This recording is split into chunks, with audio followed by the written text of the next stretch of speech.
Ici c'est Congo Mawa, chaîne YouTube Nabino Congo Mawa, oyo ils ont même Nabino actualité, oyo tu as capé tout solo là, Nabino pour makambo, ça tellement ébélé, Namboka Nabiso, les solo to même Nabino, ezali mikolo yo côté ndoule, makambo ça vraiment ya koninga na polémique et bimi makasi entre Ferregola, Boyebi Kaka na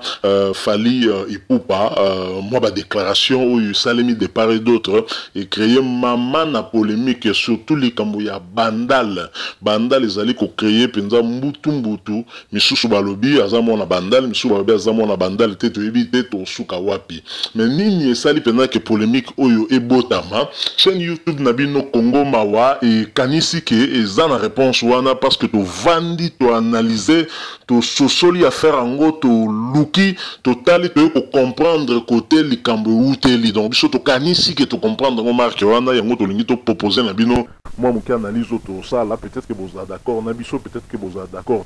mais to kanisi que to comprendre côté penza méchant ya Ferregola Jésus de nuance moto ya Yambo monsieur le chanteur hier côté kunga blague te to kanisi que peut-être que tu trouver côté nini moi méchant ou que senga ki que moi na mobali aloba ba misuba trouver que nenga loba ki en tout cas a exagérer ki mingi na ba makamsu nenga loba ki même misusu ba lobi non azan la raison na ye makam nenga lobi wana alors poto me comprendre moi mouké polémique et botami hein au tomona qui dimanche passé Ferregola leki na émission avec Willy Kayembe émission section musique je rappelle que émission wana titulaire nango et comment Nati Lokole depuis que Nati Lokole azali bloqué na poto hein de suite ka makamba ba coronavirus tubika kenda ki notamment pour la concert ya Fali Ipupa na kati ya Bercy et azala ki moi mouké bloqué kuna tubi d'ailleurs kakutana ki na ba problème hein même na ba combattant après un certain moment ma rumeur bimika koufi tout le monde même dans les réseaux sociaux bateau collé qui ça qui Nati a koufi finalement zala qui y a lokuta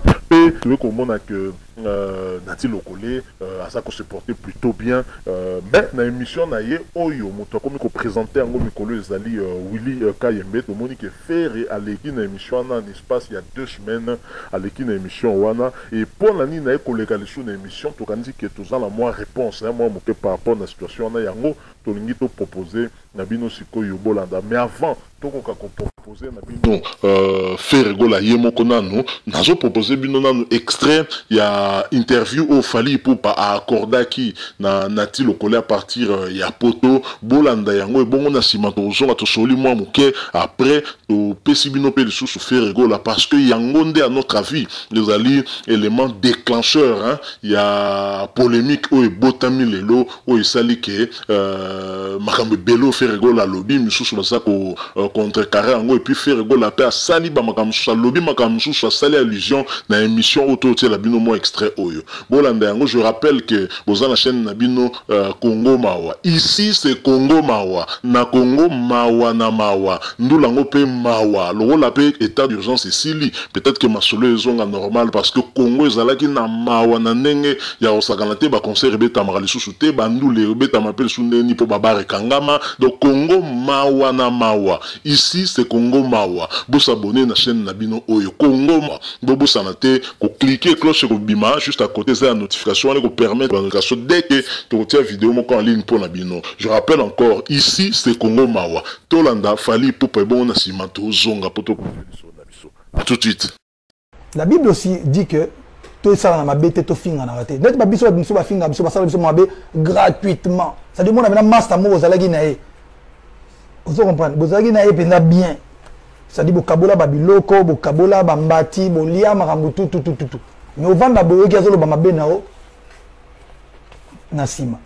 so ozongi penda bio bendi finga bi oh mais master o soki nga nzamba pambola inga te mais ye héros yo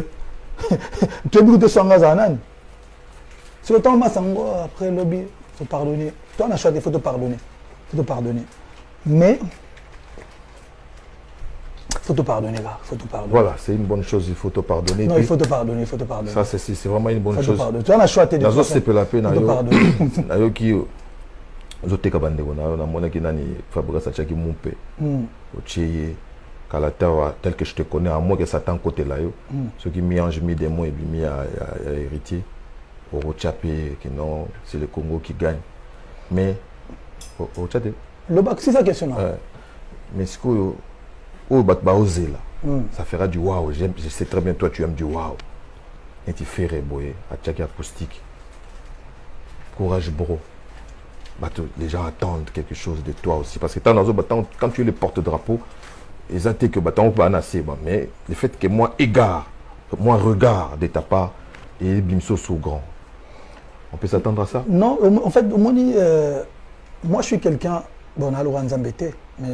tout le monde peut changer, on a vision. Vision, on a abandonné en outil, et ça, on a continué en ango, on a fini à batute, on a tongara batute, on a jalousara batute, on a le barakebanda, que la photo, ça ensemble, polémique à 2 balles, même si je pense qu'aujourd'hui, journaliste, excusez-moi, mais journaliste, ça me doit foutre un peu merde dans la musique aussi. Ils sont pour beaucoup, pour la polémique, les journaliste, favoriser, insulte, polémique, belé. Non, vous avez dit que tu as dit la kin, tu as dit valeur. Et on est dans mon allélo. So les qui, moi tu n'es le monde bien, non, joyeux anniversaire, mon jeune frère, ça, ah, fallait pas qu'à petit, mais en fait, tu vois, on a peut-être un exemple. Kin baro mon am souba na balabala, il y a normal. Mais mon tao li a lipa, bien taureau. C'est-à-dire que soit le biboé, par exemple, je prends un exemple, Anthony Sampaio, c'est mon vieux. Ça ne choque personne. Depuis que ça va venir, il vient en Gab, il y a un autre quartier là, petit n'angandé. Vous avez un JDT, vieux. Si on a dit que JDT est vieux, et l'on et l'autre côté, sans esprit, parce qu'on va comme bien à tout petit. Fiston Saïs, par exemple, je prends un exemple. Fiston Saïs, petit, parce que son grand frère, c'est mon ami de Limafinga. Et au déranger, il comme il complexe. Ce qui m'a dit, petit, et comme on dirait aux Finga. Mais non, on a un responsable, mais pour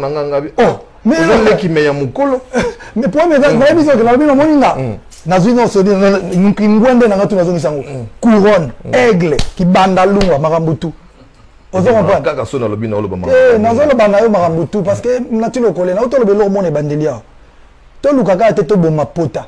il faut que l'eau qui s'apota. Très bien. Il faut que il faut le loto le barana batuke ba valeur yango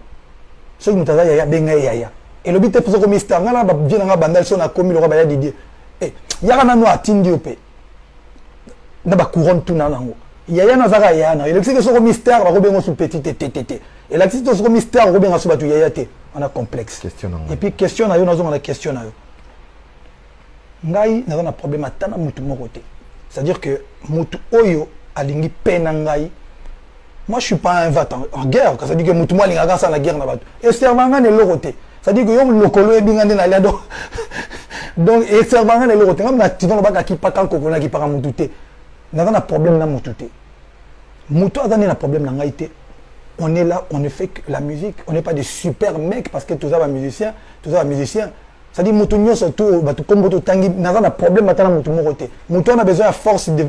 venant de Ngaï, on a avec plaisir, mais sans, on a boulé, non, on a réfléchi, non, on dit, on a maestro Fabregas, Kosaleka, autre Robongi, ça non, encore une fois, c'est mon jeune frère, Baladi Bosson, on a mon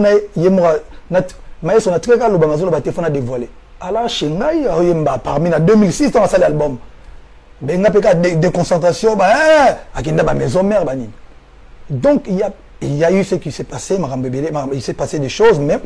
aujourd'hui c'est une histoire ancienne. Moi je suis un vrai. Donc il a dit que j'ai un vrai et qui a des tripes. C'est-à-dire que si on a bien, tu as bien. Mais si on a un donc, on a un problème. Mais, voilà, merci Fali Ipupa. Voilà, Bouti Kolandawana, Fali Ipupa, El Mara, donc Congolais à Liboso, la génération naïe, Oyo, à Betty Salwana, ya Bercy, après Kofi Olomide, Moto Fongolandela, après Werason, après Jibem Piana, après Papa Wemba, donc Fali Ipupa, Congolais, il y a Liboso, la génération naïe, n'a pas rappelé, en gros, génération Abana, il y a année 70, ti 80 qui t'a le na Bana Oyo, nous les avons babeta en République démocratique du Congo pour ce que ba maître Gims wane komi maso mususu. Donc Fali Ipupa fierté ya mboka na biso, fierté ya bana bandal Bouti Kolanda ndenga lobi, mais na ndenge tolandi wana mwa muke tomoni ke eluka makambo zande nati lokole ye mukolo émission o na ola kisabino le sous extrait tout à l'heure et c'est quand puis faire rigola les kaki nati lokole yende aluki makambo alobaka na ye kalingaka polémique te mais azaka na ba question moko na soko sabino te zape ba question moko tokolo ba gilette bobi ka biso lame de rasoir to benga ngo gilette awa ndenge moko pe stylo to benga ka bic donc o ayebi ezate makambo to koma ba condamnation alobi gilette donc amonoko gilette donc ba question moko gilette o pena donc sur la tension te na réponse na yo ko kanga yo nati lokole atuni na fali alobi mais yo toujours nous oteka ba maestro Fabregas oteki otie ba image na ye et pas na yo hérité pe kalata zo bimsami ange mi dermo peut-être rotia ye mais ndeko na yo faire gola bimisi asalimo ba acoustique na awa pona nino te fali pour pas mi biso nsela moko mulai oyebi kenga pongi kute koma kikoya na tikali ko ka fali kotanga kombo ya ferete ya kei kuna lisusa mi défendre ka ye moko donc ye kaka nde ala kana ye bien ça ngo mabete mais question ala ki simple fallait être quel pour répondre à la question anate neto yoki mawa polémique ngo tozo kima o tozaka na biso bien o toyoka na te mais question simple batuni fallait alobi bele malobi ne loko moko tende moi regret ngwana sko pas si eloko créer polémique ezako tout réponse ya falite o créer polémique ezande question kombo ya faire rigola et ko sala nini na monoko ya nati lokole sko to comprendre makambo esali polémique eye parce que na kati kaka ya réponse ya fali aki koloba un certain moment tanga beta mo li solo kati kaka orgueil parfois so akutana na ba poche na ya longola rapena mo ba pété ba galon la kananga longoli ki banda lungwa longoli yango tie pembeni amoni ka petit amiti na place na ya ki bo petit ki banda lungwa onde luki problème pour faire rigola ami benga ki mwana bandalo epesi mama la polémique batu baboyi yango et certainement tu ko comprendre si ko ne biso to sali lecture ne to tali makambo yango to comprendre que faire rigola ki bandalo wana to ya ye komi lo ba mwana bandalo ko wenge zo ki en école salongo tant kermesse moko ya laki wana yaza dernier mwana ya wenge donc veut dire wenge mwana wa tikela libele ya wenge wana donc ezali mwana suka mela libele la wenge eza faire rigola muta ko boya ngo azate parce que tout kalu dazoka suspension we raso na suspendaka e muta koma kutu ko boaka atala ko boaka bakri na époque on ezaki faire rigola muta ko boya ngo azate autaki toutefois rumba à des jeunes tubi masolo très bien alors fali poupa vraiment na bandalo avandi na avenue Sundi azali voisin ya ba Yusul Pechanga boyebi plus sous Black Line artiste ya munene na monde na biso théâtre na République démocratique du Congo donc ezako du masolo ko lukate pour deux artistes na même avenue eza loko rien à dire donc on a côté on moto ko douter na côté mais affaire et poser problème et tout comprendre ce que faire beta ki mo lisula bandal par rapport à émission na fali poupa po atala yango d'ailleurs yemoko na extrait tout c'est la bino a confirmé katala ki émission na taso katangi kombote mais biso to étudier to vandi et alors on peut pas citer ça peut question pas citer to comprendre kazako lo belaka émission na on proposer bino siko bolanda faire rigola bon na sima to zonga siko to ça l'analyse bien makam faire à lobby et puis to conclure siko liso na biso je rappelle que ici c'est Congo Mawa chaîne YouTube na bino boyebi kaka ke période ba confinement au état d'urgence Congo Mawa na mawa ndule zate baba rezobeta pe musique te ndule betaka na ba pala bato ezobetaka na ba mituka bato donc Congo Mawa na mawa bo s'abonner na chaîne oyo bo sanate cloche de notification bien juste à côté bo cliquer wana ko permettre comment ko joie notification en tout cas dès que toutes les vidéos moko en ligne Tolanda moto ya yambo faire rigola bon to zongi tout de suite après. Oui, c'est vrai qu'à un moment donné, aux acquis publiés parmi les vidéos les plus suivies dans les réseaux sociaux, même un artiste Booba a repris ça. Donc, et ça là qu'on a voir aussi l'un des artistes étrangers, collègue Nayo, a publié au Nengewana. Non, mais ils ont plaisir. Ils ont plaisir au moins que nous temps Zoyemba. Surtout Zoyemba na monoko mutazo ka temazo ka mélodie. Parce que musique est sans frontières. Tu vois banze musu anglais ba petit na biso ba chéri azoyemba ozoyemba mais soko tie boya ba no loba maloba o bazo ba yebi angote. Donc mon na kuna za ko snapper pe nango azoyemba nzemo anglais. Mais donc ça musique est une mélodie on a zoyoka yango on ça le plaisir et ça quelque chose sans plaisir. Oui. Ça plaisir. Oui, oui. Est-ce qu'aujourd'hui, on peut dire que il existe aussi de numéro 1, numéro 2, numéro 3, numéro 5 dans la musique à Congo? En tout cas, vraiment... Au consolé Liango. T'es là, c'est bon, on a évité mon tout soit vendier mo à mi vendier mo à numéro 1. Donc on a yé moko na conscience na mo à vendre bon on a vendre wa la décision na revendre nga mo na palais na eu décision bon lelo na comme numéro 1 décision on a yo mo mfozwa on eu décision et non bon ndé na da boye nga na comme numéro 1 ko bende so to vendre bonnet to vendre nga na yo do wilo epsinga mbala mo webi ki ningo za numéro 1 wala ngape muto evimbinga ezarande ngwana ngabe muto evimbi na bi ngabe muto evimbi ko na chema peka na bi no abo moni do wana donc wana yo muto fentenga wana yo ko sanga donc yana batu musu wi bazo fente epse go za numéro 1 yo pondi mianga bimi wana pe akoti na kara ebi ga numéro 1 aota mwana oningwa ya ebi ga numéro 1 ebo numéro 1 pour na yo c'est quoi le problème de l'obarage non neti lelo boye eloko nini yango ntango mosusu keno oyo biso tokosala nanu te po biloko to bato basalaka biso tokosala ngo tokosala ngo tokosala miso mpe tokosalaka ti sikoyo bato eloko toyebi te toyebi kaka keno grand prêtre jibe mpe na beta stade des martyrs grand prêtre weranso na beta stade des martyrs voilà biloko mosusu wana ndenge toza na biso boye eza na programme ke non be voilà il faut faire ça mais liko loba te ke non mbala moko nde okosinga oyebisinga numéro 1 nga mpe na bima na ndenge wana nayebi ke na numéro 1 c'est pas bon donc siko mpona kokomisa moto numéro 1 il faut ça neti ndeni po toyoka peke o kasi on habité neti ba kofi ba mbemba pe ngale mopao ya tous les musiciens baza ngale roi de la forêt eza mutu na mutu ba bengi yote na parlement ba cheo te que no ba lobi na yo comme numéro 1 donc yo monde faut soit décision na yo dobo mi pesa kande ba kombo moto ya décision neti na bingo na ngala comme les padres ngamoko ok ndemba ba no bon moto ayambo na nite moto ayambo donc moto aliboso donc wana titre yo mo faut pesa donc mi pesa pe numéro 1 numéro 1 yo moko net yo ko pesa ngo bina na numéro 1 ngabe na ndimi la bimi ya boyo na numéro ne muta pesa moto ayambo ko za shikito te ba ya visa pona ya ba kombo yaka izarande ngwana voilà donc izarande ngwana bimi obi ke non te ngana comme numéro 1 na za boye donc yo pono zo bi ke non po biso ne to vandi boye ngana za na artiste déjà na bimisa on comprend a outil de nearebo on comprend na ba artiste na biso nde to zali awa on comprend ngana bimisa déjà artiste moi outil dans les neya fimo na boîte ya production nga parce que ya onde ngolo ba non na numéro 1 non lelo paza chanteuse lelo bazo yemba akoma pe na makambo azana makambo on comprend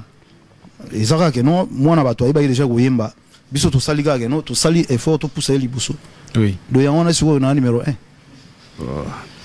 mais par exemple ndenge yo lobi o publier neti JDT na Instagram siko wana ni ngolo ba na numéro 1 en tout cas ouais musique à quoi profiter pe na batuna yo msusu ça veut dire ba fan msusu ben si bien sûr ndenge pe yo pe par exemple mutu msusu pas publier yo voilà et déranger na ngoyo te non ben photo e ba mon temps to le na télévision en fait photo e ba façon ya ko loba on comprend mutu a ko tendre la main on comprend yo moni on le roi neti on comprend oh c'est pas bon ba leki na biso baza ba artiste ba osala mo musana ba on le loboye so ile ki wana par exemple lekelo na télévision à répondre peut-être nelo loba ki wana azoki on mabe ala muki ba chile caméra lobo moni sko game taza fo non do biso ba yaya ba kulutu tokomba ba kulutu do photo yi ba pe maramu tant le kana télévision zo loba comprendre so eza ko engager yo moko ça n'engage que toi mais boko fana tenga na vandi boyo to yogani na mutu non Willy tout na question na siko ba nitsa boyo netinga nalande ka nini moko wa kayi mnage me muto yo garçon o ayebi penza ke no to sala lettre batinde les lettres que no artiste faire ego la loba ko tanga ka kombo na yete c'est simple mais non bon pour l'émission faut za la mo elengi par exemple donc faut tanga kombo faire pour na bakbala na opena mo bien donc kombo wana faut za la na ibakate kombo faire en so salani non so za na succès za ndenge wana di mais na ndenge o te na ndenge wana da si balobi babwaka kaka libanga na mbumu etelati mais sikoyo omoni so bosala eloko fo ezala na réaction ya bien et non que no bato heureusement biso to kota bani on a te otala ba polémique wana non donc faut ko mekana ko changer entre bino ba chroniqueur bo mekana Ah, donc collègue, moi, quand tu as ça qui n'est pas. Oui. Ah, ok. Oui. Ah, on a c'est pas bon. C'est pas bon. Donc, on a besoin de. Et là, on a en 2020 polémique. Ok. Et là, on a mais bien, on dirait Bobima na polémique, bah, série, on a na wingé, on a. Ça, c'est vrai. Ça, c'est vrai. Ils ont une stratégie à l'époque. Beaucoup de voyages, beaucoup de voitures, des belles voitures en plus. Oui, ils ont à l'époque, il y a Géwana, ils ont bon à l'époque. Mais je pense pas que nous, ils ont bon tout le temps. On dirait les mêmes mango à Kolakisaka Banda, on a mis tout, hein. Après, on a eu le numéro 1. Et l'autre, on a numéro 1. Non, c'est bon. C'est bon. Papa Hervé, on dirait les faire le sapé taming dans le chantier.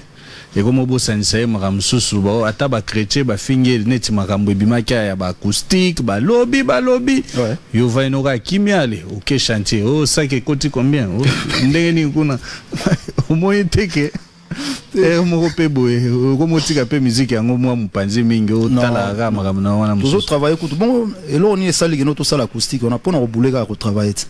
Boti kolanda wana faire gola boki ndenge faire alobi ko le kan émission Willy Kayembe mais analyse na biso nde to sali to monique émission oyo faire oti ko le ka deuxième émission oyo ezaki vraiment sur demande donc je crois que après ko tala émission na natique le collé na Fally Ipupa et sali kazaki pendant la posa koloba et comme par hasard faire pona koloba alinga kaka le kan émission kaka ya natique le collé émission oyo section musique parce que Willy Kayembe azo sala intérim ya nati lokole donc moi ma solo ngo Willy Kayembe au sala intérim ya nati lokole pour nati lokola kangama ki na poto avec ba makambo oyo nyo surtout ezo le kan et puis ezala ngo secret de polichinelle te boyebi ka ke tout le monde hein binos tout bina biso to yebi ke nati lokole azala en tout cas proche ya Fally Ipupa d'ailleurs na poto kuna zali parce que akendaki pour participer pe na concert na ye ya Bercy concert moneno Fally Ipupa abetaki kuna et que moto oyo pe journaliste parce que faire atangi kombo na été journaliste oyo faire atindaki mukanda pona ko interdire na yatanga li su kombo na ye na émission na été et ça nati lokole yebi yango très bien mais nati lokole violé na ye kaka demande on a fait rigola quel souka kotanga komboni na souci kaka ya kolobisa Fally mais Fally tellement a peu moi mbiaka kota masolango a éviter ki na ye kotanga kombo ya fait rigola donc a sala ki na ye pena donc a lobby na yo pour koloba mais atikali à aucun moment ko répondre très clairement na question wana donc journaliste au fait rigola zo lobela ka pekisaki ezali vraiment ka nati lokole mais ce ko question to mitoni mais yo mutango pekisa atanga kombo na yo te ce qu'on émission na yo ke ko sala nini to boyita azali te mais muto nazo sala intérim na epe Willy Kayembe sembla moko beti o kanisa bena geno mwana malamu ayebaki ne logote donc ezaka moi baje ndenge zalaka na monde ngo ndule Willy Kayembe sali ne semblant donc ce journaliste moko boloro la yebite alors que moto fait rigolo la pekisaki bino boyebi yango certainement pour faire rigolo la tikala koleka na section musique ya nati lokole te kaka pon nati lokole za proche ya Fally Ipupa et que ba polémique ya la kamakasi et puis nati lokole moi muke azaki pe moi muke kotaki na café rien donc on s'est caché était la vérité ndeni masolo ezaki koleka donc tout le monde sait de toute façon que nati lokole à la capoche il a fallu pour pas ezali pe crime te ezala ngo masolo mais l'essentiel ezali ka ko sala musala na yo en respectant déontologie et ça veut dire qu'à ta chose approche ya mutubo mais soki mutu soit se sentir vexé à ko yipe ko yana droit de réponse na ya les kan émission alloba mais faire go la pesa qui émission en embargo mais le lo nati lokole zate atiki intérimaire faire go la koleka wana je pense que wana pezali significatif ezali que zaki volonté moko ya kopesa message moko clair non seulement na nati lokole mais na Fally Ipupa pe alors eloko nga na retenir en suivant maloba oyo ya faire rigola na émission wana ezali que on a moni que ça positif ezali que faire rigola a confirmé kalanda que émission Fally parce que question est nga na tout na faire rigola est-ce que na émission oyo nati lokole sala ki na Fally Ipupa o faire arrêter na que ezali ka parti wana batuni Fally pona par rapport na kombo na ye po makambo oyo nati lokola tuna ki Fally yango peka Willy Kayembe alobeli faire tanga lobi par exemple que Bouba j'espère que na kai kombo très bien tanga lobi que Bouba un artiste étranger azwaki nzembo na yo a publié ki yango faire asepeli kutu alobi que ça fait plaisir et bongo so batuni Fally pour ani asala ki te que so Fally asala ki yango wana ça fait plaisir te ah non zo mona que ba artiste na biso il faut ba évoluer pour confier yango pe boye la nini et sengeli to lukato bape arriver moi un jour moi que faire vandeli les camdon ou les quand même peut sur une question polémique les camonettes numéro 1 numéro 2 faire rigolo la balayer yango boy donc yo ko milo ba numéro 1 na ndenge na yo ezaka pona yo moko tona journaliste ya commission numéro 1 wana donc au sentir que dose ya polémique eza makasi mais la minute oyo yesu ko inda makasi ezali ki mwana ya bandal donc wana comme fali pour pas tout el rango to lo fierté ya bana bandal fierté à Kinshasa fierté à République démocratique du Congo pe Afrique mobimba fali poupa oya zanga kate ko rappela ka toujours côté ya uta zali mwana ya Sinkine donc quartier makelele na avenue Sundi donc Sundi croisement na avenue Kisangani pa ba fali poupa ezali wana tilelo so kotika na avenue wana ba relaxa skanini fali poupa kola skani na vanda skani ba master na ya quartier bazali alors likambo wana ezo sala peut-être pas lelo et memi maman na polémique pour faire batu bayebi que faire aza natif ya ngoto ndenge moko na ba Bill Clinton ndenge moko na ba Bercy mwana ndenge moko na ba artiste belé je crois même ba Tutu Kaluji mais faire a komi na mwana banda lelo ko wana ba mtumsusu balobi ka ça complexé et ça complexe quand ezo sala ibongo to boité aux dernier fils ya Wenge tant ozoko ta Wenge misusu to sangotloté mais aux amona bandalité donc créé maman la polémique et je pense que élément déclencheur ezaka ka émission on est à Fali na nati lokole pour Fali tanga lobi que so na longole ki banda lungwa donc loko wana et kota ki pene sala ki moi pasi makasi donc voilà un peu lecture au biso to sali par rapport na moi moto et peli mikolo yo à distance le moni duel à distance maintenant entre ba des grands F ya musique na biso actuellement Fali Poupa et puis Ferregola et puis le sous duel à distance entre